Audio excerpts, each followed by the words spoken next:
Hey there, it's a Dad Who Games, and today, the original 1987 Micro Machines from Galoob. For me, growing up, it was all about cars. Matchbox, Hot Wheels, Transformers, foreign, domestic. If it was on wheels and looked cool, I was all in. I mean, clearly, pop culture had a major influence on my infatuation with fuel injection. No, I don't know what that means, but I thought it sounded cool, so I went with it. But even all the vehicles around us, the Joe Schmo vehicles, busted garbage trucks, and the immortal 18-wheeler. Also, the excitement of the rare shiny, the Porsche, the Countach, Corvettes. And once or twice, I swear I remember seeing a Testarossa tooling around. But even so, the Philadelphia Auto Show. We always went, and I always ogled at the next line of awesome and possible future. It didn't hurt that pop culture icons also made guest appearances as well. But anyway, as a kid in the 80s, how could I not be into the Micro Machines? Mini replicas of the cars I loved? Come on. Today, we're going to be taking an up-close look at each of the original 1987 vehicle sets. I managed to hold on to most of them, but regrettably, as is in the case with me, I'm missing a single airplane out of the total 55 of the OGs. But, I mean, it's a plane, so I don't care. I'm not going to miss it. Now, I have a pretty good memory when it comes to my old toys, but for the Micro Machines, I just couldn't remember all of the sets or which vehicle went with what collection. I looked all over the internet for a definitive list, and I found something even better. joescurios.com. After this video, if you love Micro Machines, make sure you check out this website. It's a compilation of high-quality pictures of all the miniature toys and their boxes. This site was so valuable in my organizing of my collection and making this video. So if you're watching, Mr. Curios, thank you. Actually, this website also has images of the backs of these boxes as well. Why does that matter? Well, because it has the official list of all the collections. This will be the order we're going to be going as we appreciate and critique each. If you're new here, welcome. I hope my video inspires you to subscribe, or at least give you a reason to smile. The music you'll be hearing throughout is my progressive video game grunge. It's all available for free on SoundCloud, /Ravage Eject. Alright, let's get on with it. Now, I know having an engine sticking out of a hood was and continues to be a thing, but man, scales be damned when it comes to these hot rods. Take off the engine and we've got our first example of how insanely detailed these miniatures were. There's no mistaking the beauty of the '57 Chevy. One day I hope to have one, or at least just a shell with uber-modern innards. Rest assured, it will not have the caricature of an engine marring the hood.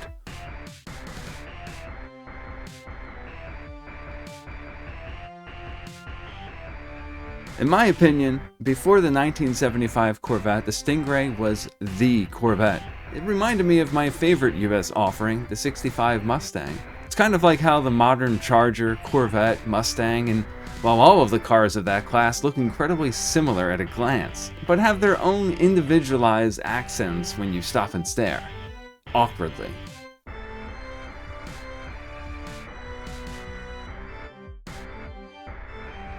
This Vin Diesel-sized Camaro is unfortunately the first to drop the ball in recreating greatness. It's a cool micro machine, to be clear, but this scaled-down classic is just too boxy to really emulate the smooth lines of the titular muscle car. It reminds me of some conglomerate of the GTO and Charger, but with bug eyes and a grimace for a face.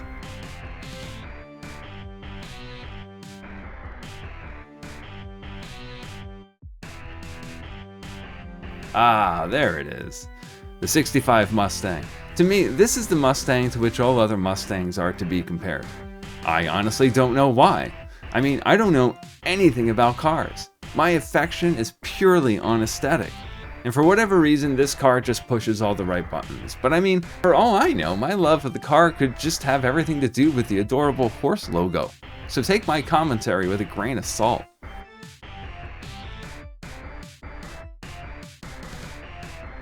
With this Camaro, we get a much more accurate representation of probably the most popular of the US muscle cars. However, while the original packaging says 85 Camaro, this is most certainly a 78. They managed to accurately recreate the unique curves around the round headlights, perhaps the most iconic aspect of the car, yet it was still mislabeled. It didn't detract from my enjoyment of the toys all those years ago. You can't have a role-playing civilization sim without those who serve the city, and with the City Service Collection, you get everything you need to keep a city running. While its demonic red eyes make me question its true intentions, you really can't get an ambulance wrong. If it's big enough to fit a gurney, slap a red cross on it and you've got yourself an ambulance. Actually, as a kid, the word ambulance was my first instance of this language makes no sense confusion at the word being pronounced ambulance. Why would it be anything other than ambulance?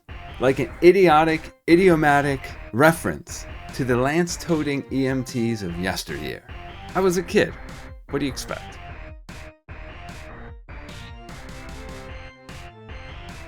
So while we're at it, why do they bother writing the word ambulance backward?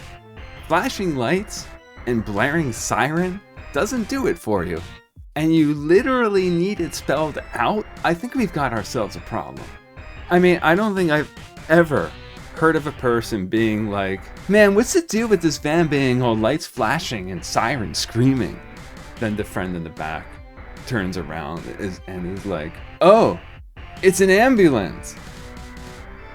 I mean, holy crap, if there were actually people like that out there, you better not have it backward. Then they really wouldn't know it was an ambulance. You want them to be able to read it.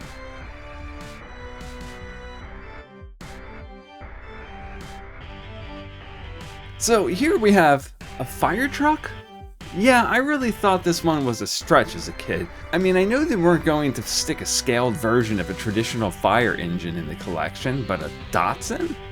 Turns out, it's a thing, or was a thing with our friends on the other side of the Pacific. Who knew? It would have been cool to have known this as a kid.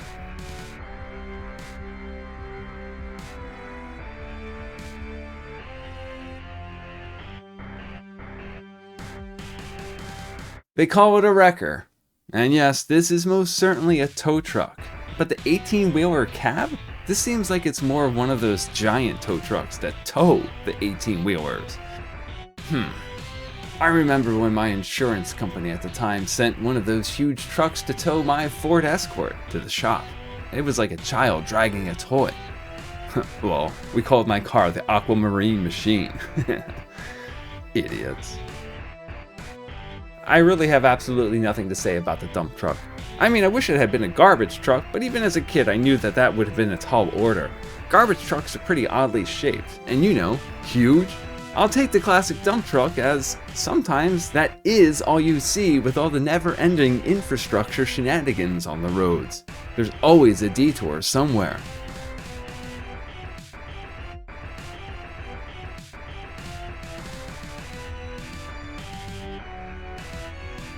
This may or may not be the original cop car from the original collection, but I know I have it. I just have more police car doubles than any other car because there were so many that came with the assorted playset. But I didn't mind. It allowed me to recreate the epic chase from the original Blues Brothers.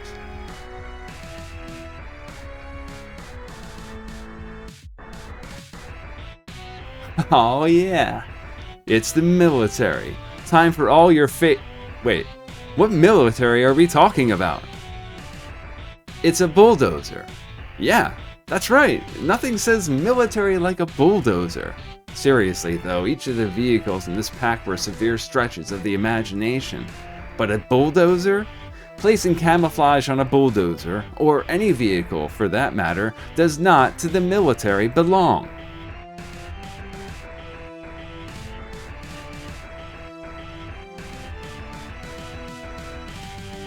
This is the same Dodge Ram van ambulance from the last collection, but in camouflage. Unfortunately, it can't hide being the kind of ambulance that I, for the life of me, could find no evidence of ever having existed. It's always the generic ambulances that you only see in the military, not a Dodge van, and especially without the pipes exposed.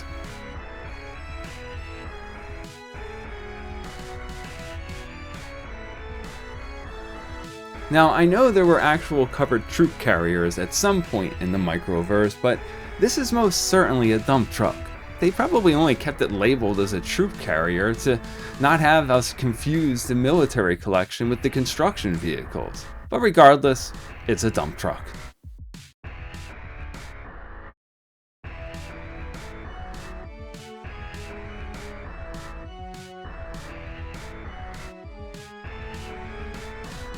Hey, an actual vehicle that fits the military collection, a Jeep! For me, they are synonymous with the military. For this Jeep, I was never a fan of the roll bars or fender. They just seemed out of place, like that wall that most certainly is concealing a secret area. But I get it, and it's what they went with, and it really does fit the bill of being a military Jeep.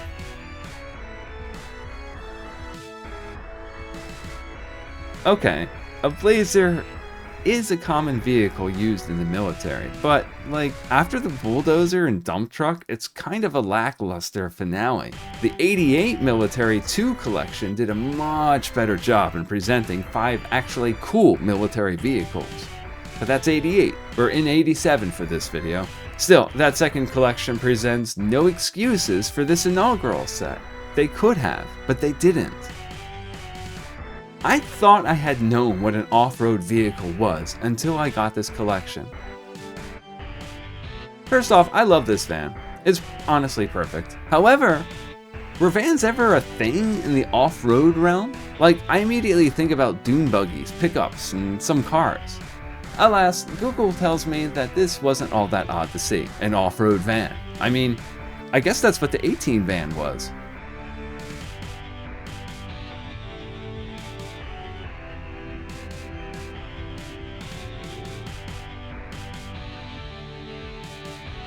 Okay, now placing a Blazer here actually really works. I mean, with the exception of the Mack truck, these vehicles all decently fit the category. I like this Blazer especially because its coloring mirrors what people actually had, and probably still have, on their real-life Blazers. And indeed, it was not uncommon at all to come across a Blazer equipped for traversing Mother Nature. Definitely an off-road vehicle.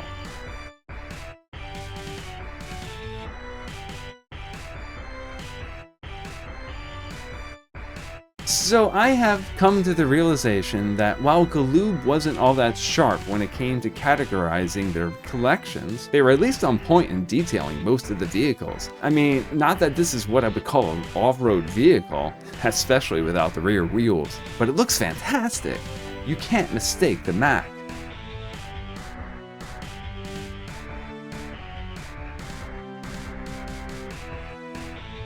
Now, here we have the most accurately labeled off-road vehicle. This pickup won my heart because it was completely one of the trucks from the insanely fun off-road arcade game. I might even say this kind of pickup is the off-road vehicle. I always wanted a black one though, to say I had Marty McFly's dream car.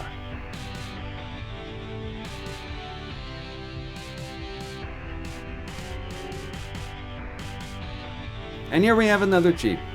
Like the pickup, a Jeep is designed for going off-road. And because it matches the color scheme of the van, I used to pretend they were on some sort of team.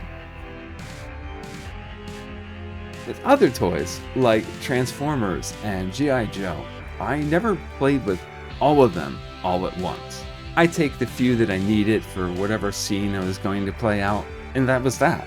For Micro Machines, however, this was not true. I always played with all of them. I'd set up all the play sets to make this gigantic city, and then I'd take all my favorite cars and dub them superheroes. I would put all the other unused vehicles in a big pile to make a junkyard base. Many epic stunts were had as the heroes chased down the bad guys.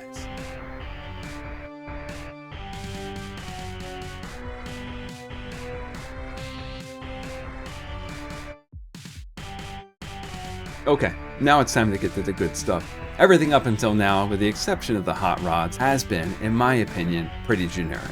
Here, I'm not going to speak on each individual car because this is a perfect set of amazing US sports cars. The only real standout comment that I need to make specifically to this collection is that the original packaging mislabeled the 78 Camaro as an 85. Oh, and that 69 still has a creepy face. Now, here is where my lacking technical knowledge of cars enters into my automotive critique. See, each of these cars are identical to me. They are all of the same class of sports cars, just from different manufacturers. Yes, they do look different, but it really just seems to be a personal preference. But I will not be participating in any pissing contests.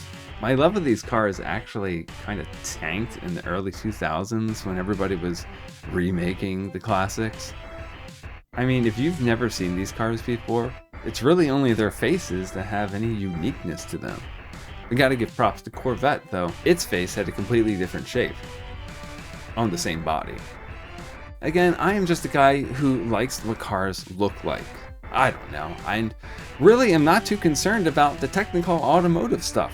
What I do know is that they are obnoxiously loud. Granted, not nearly as bad as the diabolical devil farts of the Harley, or the low gurgling elephant stomachs of the license plate flappers, but nonetheless, I'll take my VW, thank you very much. Anyway, again, because I really think the 69 Camaro was a major miss, I can't say that this is the best of all the sets, but it holds a solid third position in my top 3. These cars just look fantastic. And I mean, has there ever been a Corvette you didn't like? Granted, this one kind of looks like it's uncomfortable.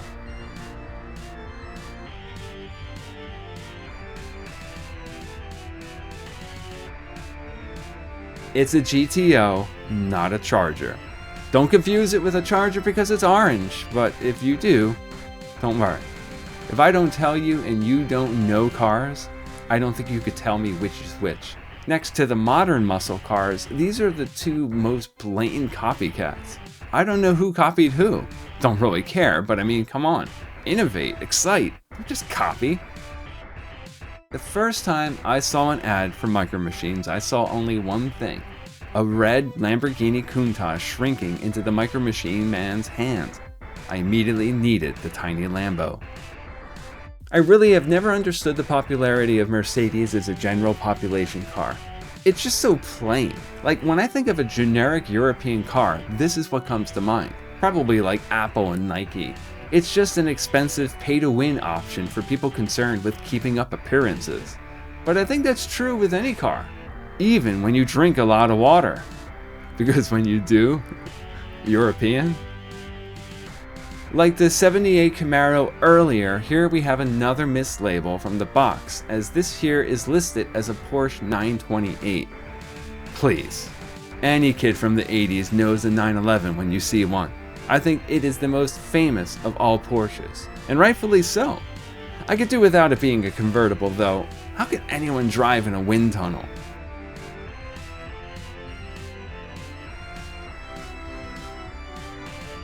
Oh, Jaguar, what has happened to you? Okay, bear with me, but to me, the Jaguar is like Axl Rose from Guns N' Roses. While I love the band, I never really found Axl's voice all that appealing despite his incredible range and overall musical talent. But that's also the Jaguar to me. I don't really like it, but I've got full respect for it. Well, I did. And I fully understand that Axl Rose is now 61. Like, I'm not expecting him to be whipping around like a snake anymore. But I'm just going to leave these images on the screen for a moment, and I think you'll understand my comparison. That all being said, this Jaguar, like the other cars, has all the iconic details to make this classic stand out, even in miniature form. Ah, no words. Well, I mean, that's not true. I'm still going to talk, but I simply have no words that have not already been said when it comes to an infatuation with the Countach. It does, however, remind me of this one time in 3rd grade when my friend and I challenged each other to a draw-off. The topic? the Lamborghini. We ended up getting into an argument about it because I was more into angles and straight lines, whereas he was all about the curves. Well, one day I went to his house, and in his garage there was a poster of a fully naked woman, spread eagle, on the hood of a Countach, and I understood his infatuation with curves. Curvy or straight, there's no denying the magnificence of the Lamborghini.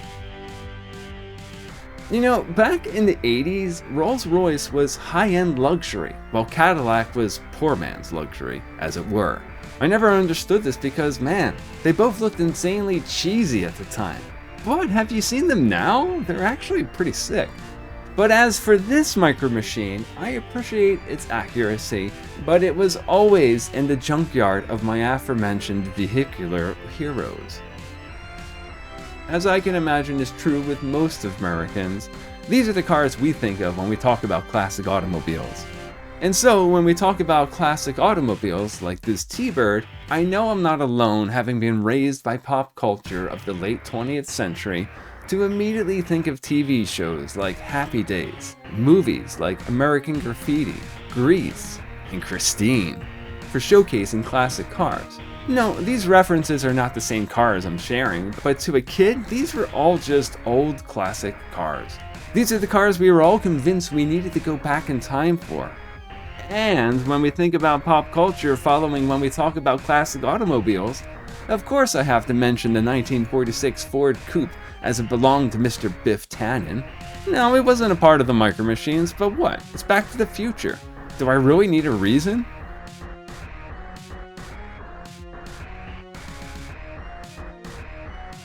All over the place in the 80s, the Trans Am was an icon of cool. And like all cars for me, this one instantly has me thinking of movies like the highway action of Smokey and the Bandit, or Dazed and Confused. Alright, lol. My wife hates it when I imitate Matthew McConaughey.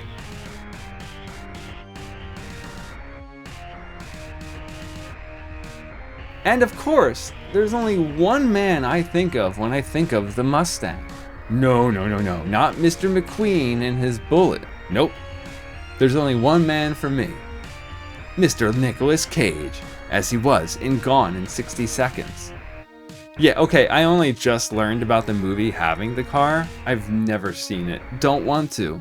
But come on, there's always room for Nick Cage in a video. Aside from movies and TV, what other kind of connection could I have to these cars? I didn't get to see them driving down the street. It was all on the screens that raised me. What movies come to your mind when you think about classic cars? It's a great comment talking point, but it can't be anything I talked about in this video.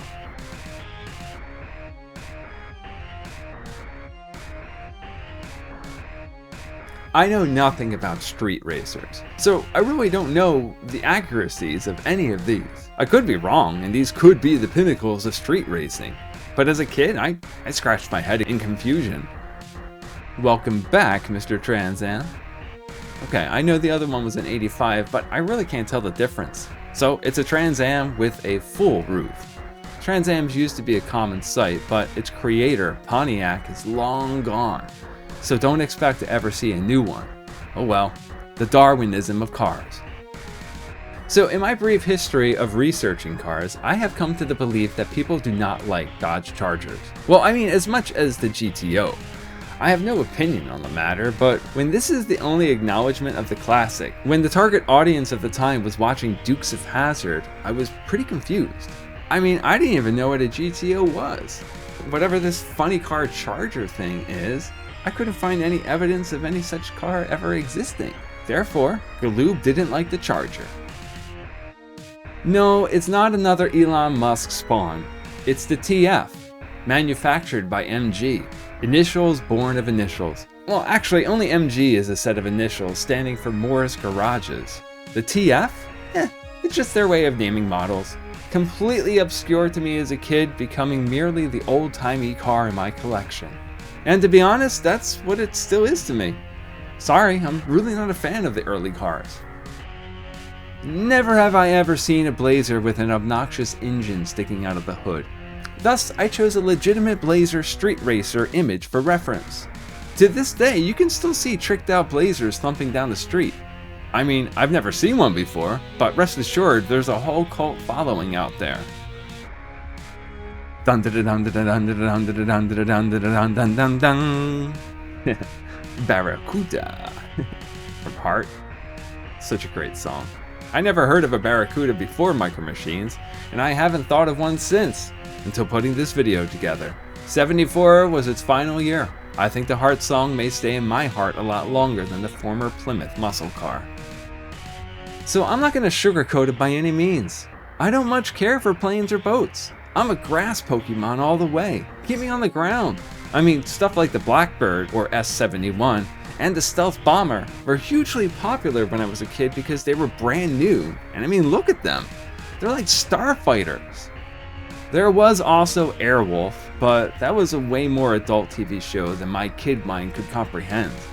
So I wasn't completely anti-air or seacraft, but well, if my mom hadn't used Micro Machines as a love bomb, I wouldn't have gotten the boat and aircraft collections. Actually, especially the aircraft collections. With the boats, I was at least able to pretend to play Spy Hunter or Miami Vice. No, each aircraft collection is 4 of 5 identical, with the P-51, 747, Corsair, and F-4 Phantom being in both. The only unique planes were the Blackbird and Starscream. I mean the F-15.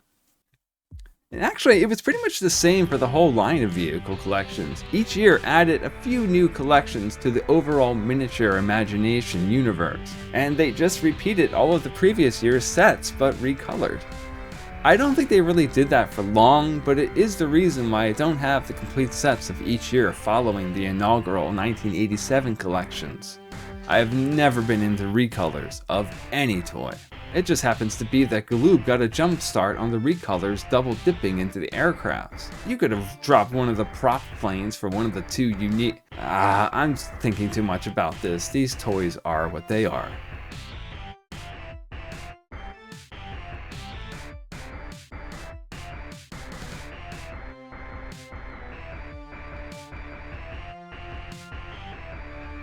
The coolest plane in the set. And it honestly looks like an afterthought. Like, there was a sliver of extra plastic laying on the floor and some dude was like, whoa, that kind of looks like the Black Big Bird jet. The whole collection just left me disappointed.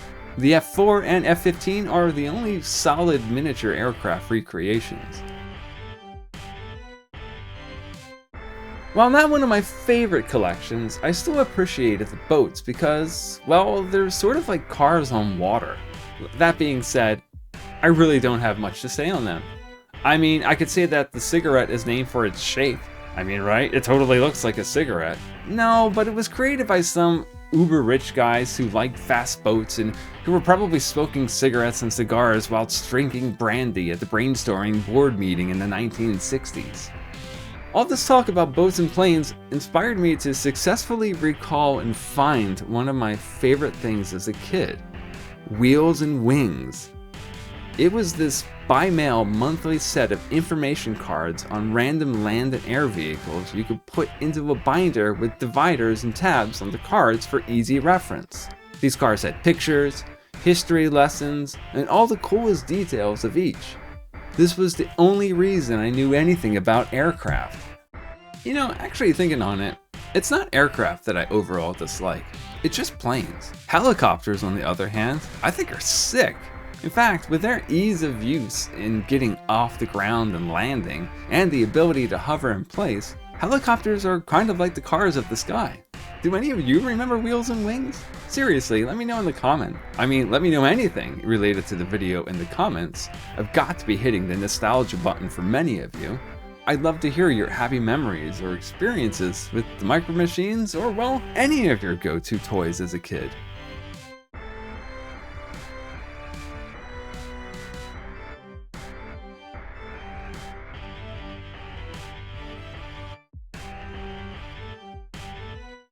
Oh, and this guy. I never really knew what a PT boat was. My dad, having been in the Navy, told me, with a chuckle, that it was called a frigate. Yeah, they were really called that. Anyway, while they are both small and quick, the frigate was for escorts and patrols, while the patrol torpedo, PT, well, dealt torpedoes at close range. There's your nautical note of the day. Ah yes, my incomplete second set of aircraft. Again, these are the same 4 planes from the other collection, but with an F-15 instead of the Blackbird. Yeah, plain planes. Now, if they were underwater, ugh. See, I have what is called submechanophobia, the fear of submerged human-made objects. I'm not talking bottles and cans, and just clap your hands. No, I mean big human-made objects like ships, or, oh my god, the most terrifying of all, the submarine. Not since Jared have I been so afraid of subs. No, I'm not going to incorporate any other pictures to exemplify my fear, but by all means, do all the Googling you'd like, and then get back to me. Actually, just the other day, my son and I went to the Philadelphia IKEA for the first time. Well, it's located on the road that runs along the Delaware River, across the street from... Okay, actually, I have a picture I took of the dry-docked behemoth parked for all to see. I took this from the IKEA parking lot. It's insane! And to think that the Titanic had 4 smokestacks. Holy crap! Science is insane to have something this huge just float along.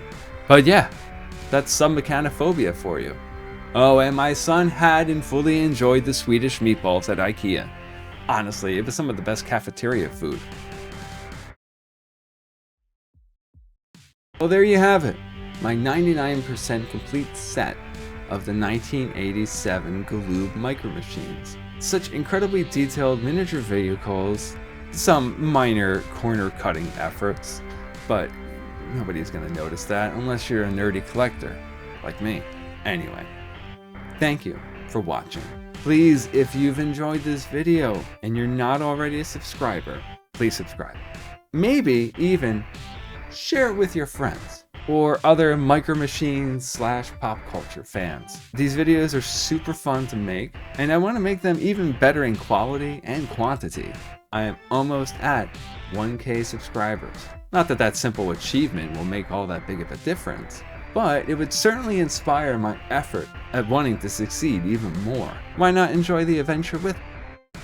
Well, that's all I've got. Until the next, have a day.